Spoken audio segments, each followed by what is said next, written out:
Valuations.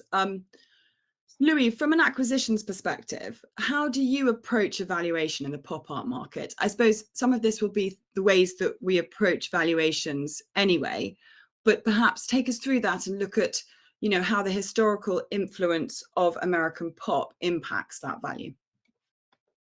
Yeah, that's a really good question. So personally, the way that I operate is that when a collector brings a piece to me, the first thing that I ask is, of course, to be sent some images, some provenance information, some paperwork, and then I take the time to assess the condition of the artwork.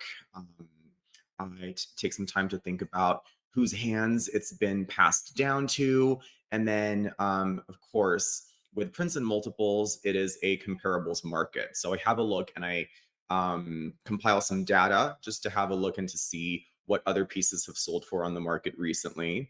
All of this information is very widely accessible via price databases. If you go on our website, so on myartbroker.com, we have listed every single print ever produced by the artists that we sell. And so if you type the name of an artwork in the search bar, you'll be able to find a listing where we share things such as the cataloging information, recent auction results. We've broken all of that down to very clearly delineate what the hammer price was, what the net return to the seller was, what a buyer would have paid, including buyer's premium.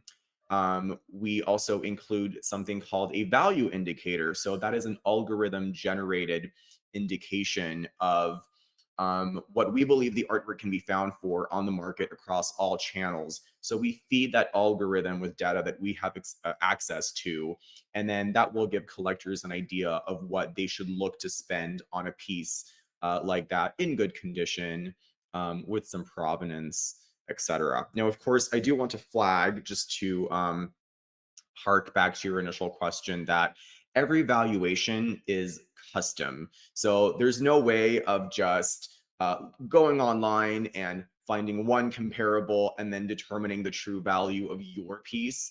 There's so many different factors that need to be brought into that formula.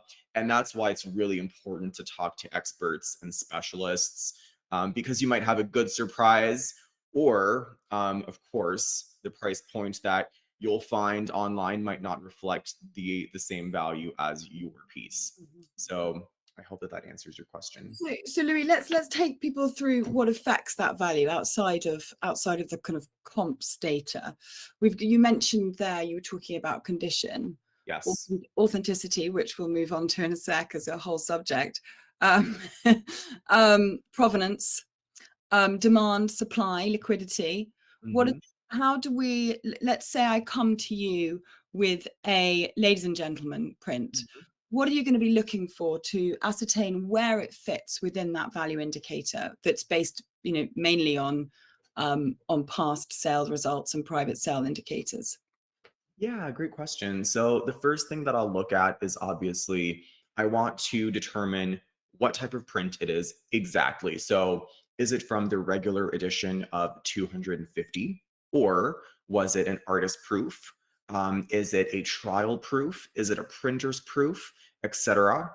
Um, Pieces that are outside of the regular edition totals. So, for example, trial proofs, which is when Andy Warhol would have experimented with the colorways, are generally unique. So naturally, that scarcity drives desirability up and it drives value up as well. So if you're lucky enough to own a trial proof, you might have something a little bit more valuable than something from the regular edition total. In addition to that, I will obviously be looking at the condition of the print. So that's unbelievably important in the sense that your print, unfortunately, is not entirely unique. Once again, if you own a ladies and gentlemen, there might be 249 others out there, and collectors will obviously want to get their hands on the one that is in the best condition possible. So it's incredibly important to make sure that your pieces are framed behind UV protected glass. All of the pieces that we ever take into consignment are fully condition reported by conservation specialists. So we know exactly what the condition of the piece is. at the time of the sale.